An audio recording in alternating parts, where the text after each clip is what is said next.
है। आइए बढ़ते आगे।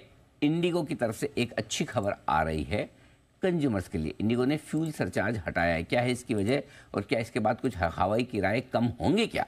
ये अगर आप जानना चाहते हैं तो इसका जवाब कुशल के पास से तैयार। कुशल बताइए।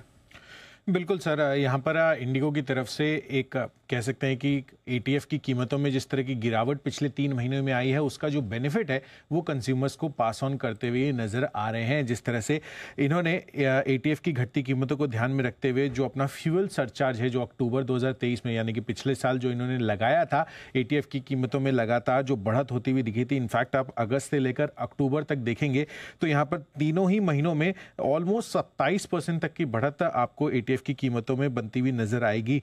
और इसकी वजह से ही इन्होंने फ्यूल सरचार्ज ये लगाया था, जिसके अंतर्गत अलग अलग ब्रैकेट्स में डिस्टेंस वाइज 300 रुपए से लेकर 1000 रुपए तक का यहां पर फ्यूल सरचार्ज इन्होंने रखा था। तो ऑफ कोर्स फ्लाइट टिकट्स उस वजह से भी थोड़ी और ज्यादा महंगी हो रही थी, बट अब यहां पर ये जो सरचार्ज इन्होंने हटाने का फैसला आज से लिया है, वो स्पेसिफिकली कंज्यूमर्स के लिए काफ़ी बेहतर विकल्प अब आगे चलकर माना जा सकता है कि ओवरऑल अगर आप टिकट प्राइस को कंसिडर करेंगे, क्योंकि एटीएफ की कीमतों में लगातार तीसरा महीना ऐसा है जब 1 जनवरी को भी ये कीमतें कटती हुई नजर आई है। और कुल मिलाकर नवंबर से लेकर अब तक ऑलमोस्ट 5, 9, 4, 13% तक की आपको यहाँ पर कटौती भी होती हुई दिख चुकी है। और एविएशन कंपनियों के लिए एटीएफ की जो ऑपरेशनल खर्च है, एटीएफ उसका करीबन 40% हिस्सा जो है कंप्राइज करता है। तो जाहिर सी बात है कि यहाँ पर सीधा सीधा जो कॉस्ट पे इम्पैक्ट अब हो रहा था, अब जो राहत मिलती हुई दिखी है, उस राहत को इन्होंने ग्राहकों को भी पास ऑन किया है।